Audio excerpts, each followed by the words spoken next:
손을 잡아주시는 예수님이라는 제목으로 오늘 하나님의 말씀을 나누기를 원합니다. 여러분, 주는 것 중에 가장 소중한 것이 무엇이냐? 우리가 주는 것 중에 가장 소중한 것. 어떤 글에 봤더니만 알아주는 것이래요. 주는 것 중에 가장 소중한 것은 알아주는 것이라고 합니다. 부부 간에도 서로 상대를 잘 수고하고 애쓰는 걸 알아주면 다행인데 그걸 못 알아줘서 어려움이 많이 생기는 것 같아요. 그러다 보니 뭐라고 하냐면 알아달라고 자꾸 얘기를 합니다. 근데 이 글을 쓴 분이 뒤에 이런 글도 썼어요. 알아달라고만 하면 관계가 멀어지고 알아줄 때 관계가 깊어집니다. 그러니까 안 알아주니까 알아달라고 하는데 알아달라고 하니까 알아달라고 하면 또 알아줍니까? 그러니까 관계가 자꾸 멀어진다는 거예요.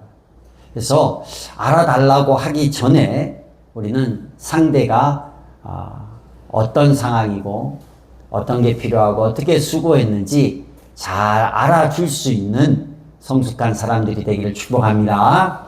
우리 옆에 계신 분과 한 번 더 인사합시다. 내가 잘 알아줄게요.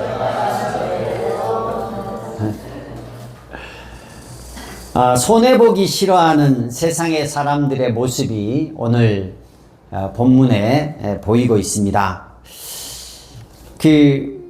오늘 이야기는요, 두 사람의 얘기가 같이 나오는데, 하나는 회당장 야이로에 관한 이야기입니다. 마태복음에는 그냥 지도자 중에 한 사람이라고 얘기를 하지만, 다른 성경인 마가복음과 누가복음에를 보면 회당의 장인 야이로라는 사람의 딸이 죽었대요. 회당장이 굉장히 높잖아요. 그 마을에서 거의 보면 영적으로 제일 권위 있는 사람입니다. 그의 딸이 죽었어요. 그리고 또 한 여인이 나오는데 12년 동안 혈루증에 걸린 여인이 나옵니다. 혈루증이라고 하면 유출병인데 피가 멈추지 않는 거예요. 오늘날로 보면 자궁출혈이 있거나 그런 거죠. 12년 동안 계속 출혈이 되니까 얼마나 괴롭고 힘이 들겠습니까? 그런데 이 이야기를 왜 얘기했냐면 이 두 사람이 공통점이 하나 있는데, 하나는 죽은 사람과 혈루증을 앓는 여인에게 공통점이 있는데 그 공통점이 뭐냐면 부정한 사람들이라는 거예요. 오늘 성경 통독이 이제 민수기를 읽고 있는데, 민수기를 읽다 보면 부정한 것에 대한 얘기가 나옵니다. 죽은 사람, 또 민수기, 또 좀 뒤에 19장에 가면 죽은 시신에 손을 대는 행위가 얼마나 부정한 것인지, 그리고 피 흘린 사람을 만지는 것이 얼마나 부정한 것인지에 대한 이야기가 나와요. 부정한 것을 만진 이스라엘 사람들은요, 율법에 따라서 그 부정한 것을 정결케 해야 됩니다. 1회 동안 정결 예식을 해야 돼요. 2번은 또 예배를 드려야 돼요. 그러니까 이제 제사를 드리러 나가야 되는 거예요. 정결 예식을 하고 막 복잡합니다. 그리고 내가 부정하게 된 사람은 다른 것을 만지는 그릇, 만지는 사람들이 전부 다 부정하게 되는 거예요. 그러니 얼마나 불편하겠어요? 이게 이제 이미 율법에 이렇게 나왔기 때문에 부정한 것을 대는 것은 이 사람들이 금기시하는 행동 중에 하나였어요. 근데 오늘 예수님 앞에 두 가지의 부정한 사람들이 나옵니다. 근데 예수님은 이 두 사람에게 다 부정을 뛰어넘어서 그들의 상황이 어떤지를 알기 때문에 그들의 마음을 알아주어서 내가 부정하게 되는 것을 감수하고 그들의 삶에 개입하는 장면이에요. 예수님은 좀 요즘 말로 하면 오지랖이 넓으신 분이었어요. 여러분, 우리 옆에 사람이 뭘 하든 잘 관여하지 않잖아요. 오히려 내가 어떤 사고가 났을 때, 누가 넘어졌을 때 괜히 건드리다 보면 나한테 피해가 올까봐 못 본 척 지나가는 사람도 많이 있어요. 이렇게 길거리에서 중고등학생이 담배 피우면 어떻게 합니까, 여러분? 좀 험상궂게 생겼어. 못 본 척 하고 지나간단 말이에요. 제가 물어봤어요. 챗GPT한테. 길거리에서 담배 피는 중고등학생을 보면 어떻게 하면 좋겠니? 그랬더니만 걔가 웬만하면 그냥 지나가라고 나한테 얘기를 해주더라고요. 특히 으슥하고 어두운 곳에서는 건들지 말라고. 그러니까 사회의 문제를 해결하거나 사람들에게 안타까움을 전하고 도와주고 문제를 개선하고 이러는 데 있어서 그 문제를 개선하기보다 나에게 손해가 있을까를 더 먼저 걱정하는 시대가 지금의 시대예요. 그래서 다른 사람에게 별로 다른 사람의 삶에 관여하려고 안 해요. 괜히 끼어들면 피곤해지고 힘들어지고 나하고 상관없는 사람이고 나에게 손해가 되는 경우도 있을 수 있다라는 거예요. 그래서 유대인들은요, 사마리아 강도 만난 사람이 지나갈 때 거반 죽게 되었는데도 건드리질 않아요. 제사장도 레위인도 건드리지 않아요. 왜요? 그들이 예배를 인도하고 제사를 인도해야 되는데 괜히 건드렸다가 사람이 죽거나 피 흘린 사람, 부정한 사람 건드리면 자기의 삶의 루틴이 다 깨져버리고 자기에게 엄청난 손해가 오는 거예요. 그래서 관여하지 않습니다. 이 두 사람의 특징이 그거예요. 아주 부정한 사람들입니다. 그걸 건드렸을 때 예수님이 유대 율법에 따라서 보면 삶이 굉장히 번거롭게 되는 상황이에요. 근데 예수님은 그들의 삶에 개입합니다. 그리스도인은요, 자기의 유익만을 위해서 사는 사람들이 아닙니다. 그리스도인들은 이기적이어서는 안 돼요. 그리스도인들은 어떨 때는 좀 오지랖이 있어야 돼요. 제가 봤을 때 예전에 다녔던 교회에 정말 오지랖이 넘치는 지금 권사님 계셨어요. 권사님이 계세요. 너무 좋은 권사님이에요. 근데 이분은 동네마다 모르는 사람이 없어요. 교회 주변의 가게마다 모르는 사람이 없어요. 다 알고 지내는 거예요.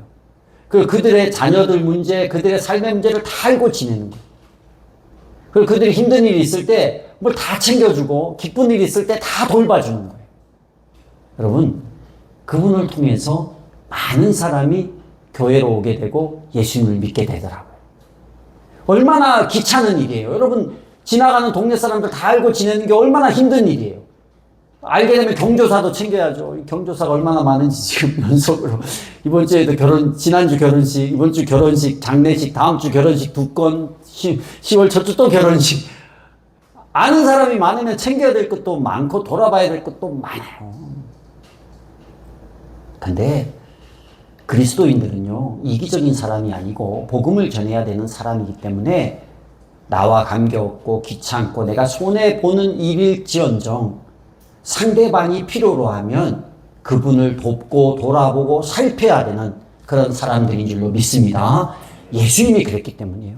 율법적으로 부정한 사람들인데 그들에 대해서 예수님이 모른 채 하지 아니하고 그들에게 다가갑니다. 그들의 삶이 얼마나 절박했습니까? 여러분, 12년 동안 계속 피를 흘리는 병을 가지고 있다고 생각을 해보세요. 여인들이 한 달에 한 번 이렇게 생리만 해도 그것이 얼마나 귀찮고 힘든 일인데 12년 동안 그렇게 하는 거예요. 그래서 이 여인이 차마 예수님 앞에 가서 나를 고쳐달라고 나서지는 못하고 예수님 저 지나갈 때 옷이라도 한번 잡으면 내가 나을 것 같다 이런 마음을 가지고 막 사람을 비집고 사람 틈 사이로 가서 예수님의 옷을 한번 탁 붙잡는 거예요.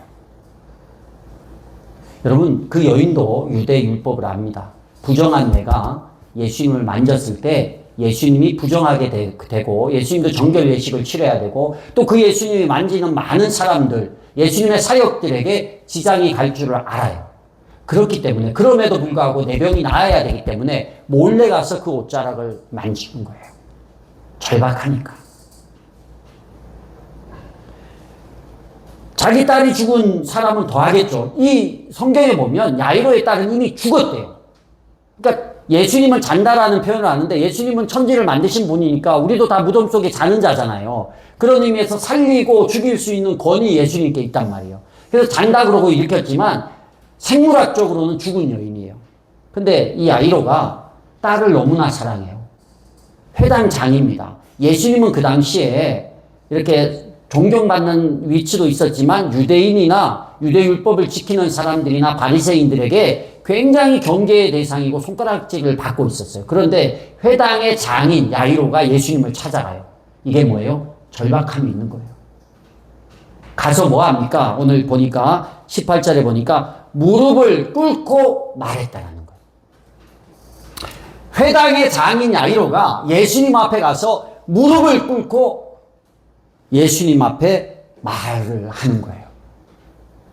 이 여인이나 이 야이로나 그 안에 절박함이 있어요. 이 문제가 해결되지 않으면 안 되겠다. 뜨거움이 있어요. 간절함이 있어요. 최선을 다했어요. 할 수 있는 건 다 한 거예요. 저 사람이 부정하게 될지언정 내가 이러다가 들키면 어떻게 돼요? 돌에 맞아 죽을 수도 있는 상황인데 가서 잡는 거예요. 오키스. 야이로는 회당장이고 사람들의 시선이 있습니다. 회당장이 어떻게 저 예수를 찾아갔지? 저 율법을 어기는 사람을 찾아갔지? 이런 시선이 있는데 가서 무릎을 꿇은 거예요. 절박한 거예요. 간절한 거예요. 근데 그렇게 매달릴 때 예수님이 그 안에 절박함을 알아주신 거예요.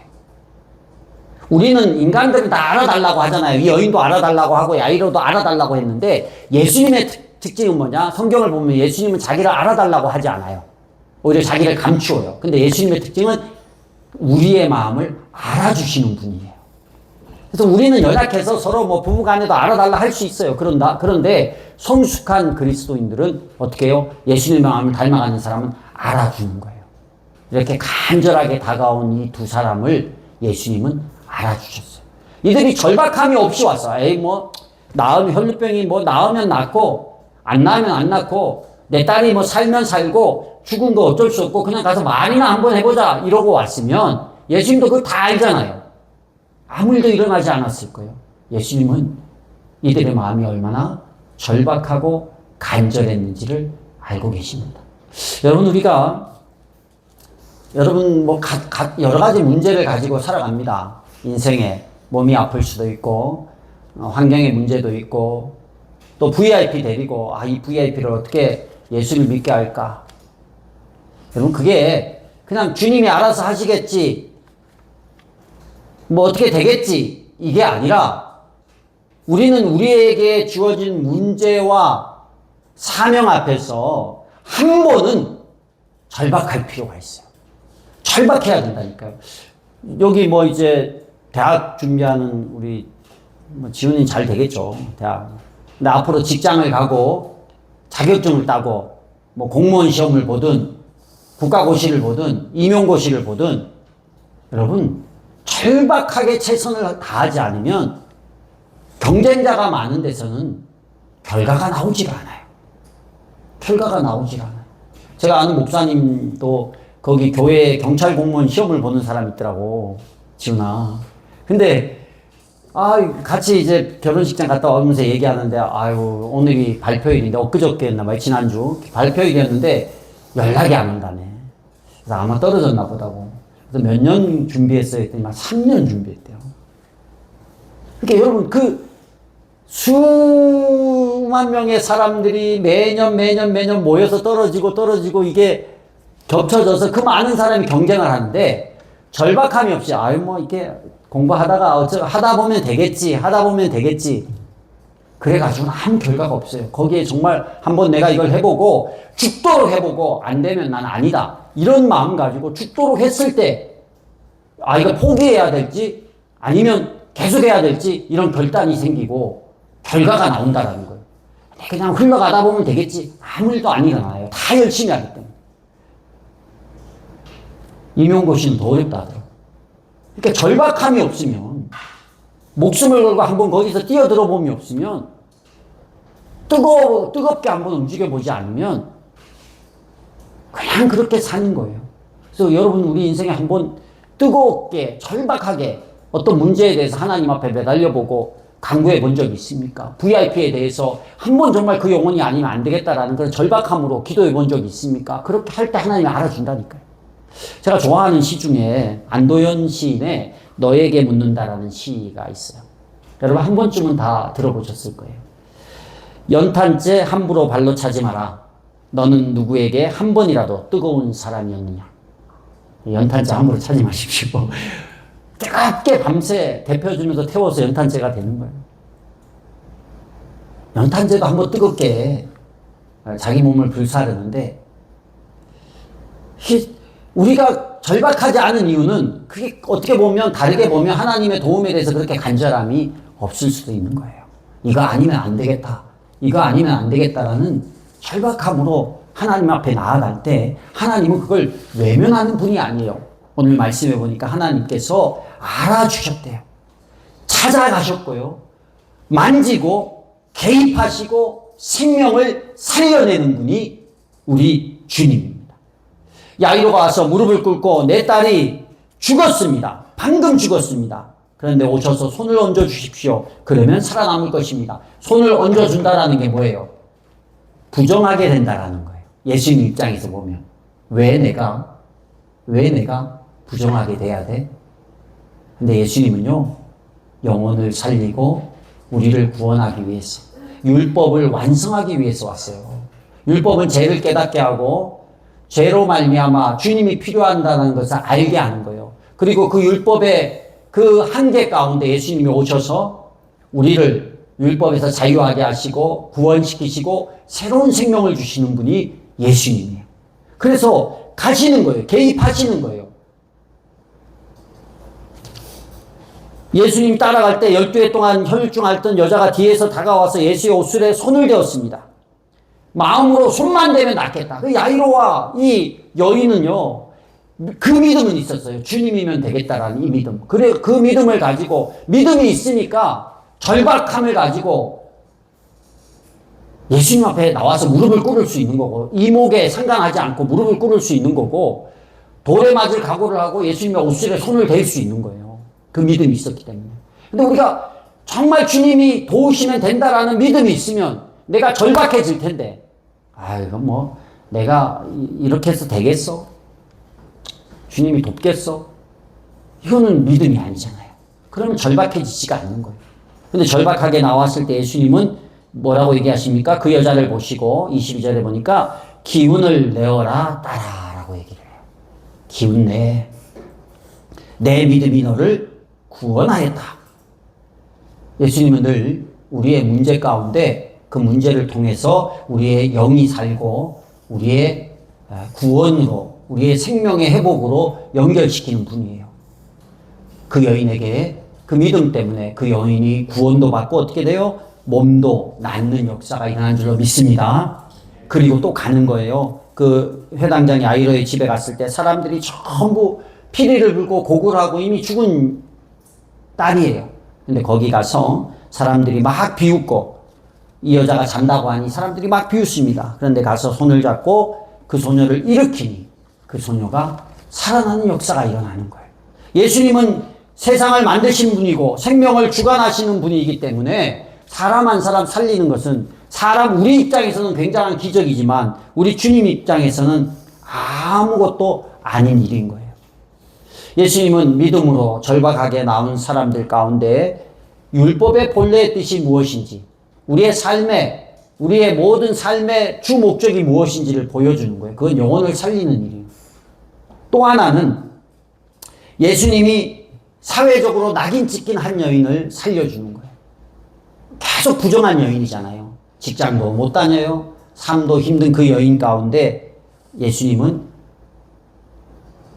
예수님의 몸짓을 통해서 그 여인을 육신의 질병을 치유하시고 영적인 문제도 해결해 주시고 사회적으로도 그 낙인으로부터 자유하게 해주셔서 온전한 삶을 살 수 있도록 그렇게 해주시는 예수님입니다. 우리가 오늘 말씀을 통해서 크게 세 가지를 한번 생각해 봤으면 좋겠는데요. 첫째는 뭐냐면 손해보기 싫고 삶 가운데서 내가 관여하기 싫은 부분, 다른 사람의 삶에 개입하기 싫은 부분, 모든 삶에 우리가 개입할 수는 없어요. 그러나 영혼을 살리는 일을 위해서는 내가 손해보기 싫고 관여하기 싫은 일일지라도 영혼을 살리고 사람들을 세우는 일이라면 적극적으로 개입할 수 있는, 주님처럼 개입할 수 있는 우리가 될 수 있기를 축복합니다. 두 번째는 진짜 내 인생에 필요한 부분이 있다면 한 번은 절박하게 주님의 도우심을 믿는 믿음을 가지고 절박하게 하나님 앞에 엎드려 볼 수 있는 우리가 될 수 있기를 바랍니다. 그냥 살아가는 게 아니에요. 하나님 앞에 절박하게 매달리고 또 내가 그 일을 위해서 절박하게 최선을 다해서 행동할 때 하나님은 우리의 모습을 통해서 일하시는 거예요. 한 번은 좀 절박해 볼 수 있었으면 좋겠습니다. 그러지 않으면 아무 변화가 없어요. 여기 지금 절박하게 주님을 찾아야 되고 절박하게 내가 행동을 해야 될 사람들이 많이 있거든요. 저도 우리 국가고시 합격. 네. 절박하게 하나님 앞에 기도하고 내가 준비하지 않으면 안 되는 것 같이 최선을 다해서 한번 거기에 내가 쏟아부는 이런 모습이 우리 안에 있어야 될 겁니다. 마지막 세 번째로는 알아달라고 하지 말고 주님처럼 알아주는 마음을 가졌으면 좋겠습니다. 내 자녀들이 얼마나 애쓰는지, 내 배우자가 얼마나 애쓰는지, 우리 그래요. 내가 이렇게 하는데 너는 왜 그걸 몰라? 이런 말을 할 때가 많이 있어요. 그게 아니라 서로가 많이 애쓰고 있거든요. 그러니까 같이 사는 거예요. 서로 다른 모양으로 애를 써서 그렇지 애를 쓰지 않으면 함께 살 수 없는 겁니다. 애를 쓰는 모습, 내 부모가 얼마나 애를 쓰고 있는지, 내 주변에 있는 목자님이, 목녀님이 얼마나 애를 쓰고 있는지 여러분이 한 번은 생각해 보시고 알아주고 표현하고 그리고 그것에 대해서 감사할 수 있었으면 좋겠습니다. 우리 주님이 그렇게 하는 이 야이로와 혈루증 앓은 여인에게 생명이 살아나는 기적과 몸이 치유되고 가정이 구원받는 은혜를 주셨던 것처럼 우리가 이런 모습으로 신앙생활을 해나갈 때 하나님께서 우리에게 주시는 은혜가 큰 줄로 믿습니다. 왜냐하면 하나님은요 항상 우리가 뭐가 필요한지 뭘 도와야 될지 알고 계신 분이에요. 근데 내가 하나님 앞에 손을 내밀지 않아요. 근데 손만 내밀면 하나님은 언제나 우리 옆에서 우리의 손을 잡아주시고 우리에게 힘을 주시고 우리를 돕는 분입니다. 그 하나님을 경험할 수 있는 저와 여러분이 되기를 축복합니다. 하나님을 기쁘시게 이웃을 행복하게 영혼 구원하여 제자 삼는 교회 예수 가족교회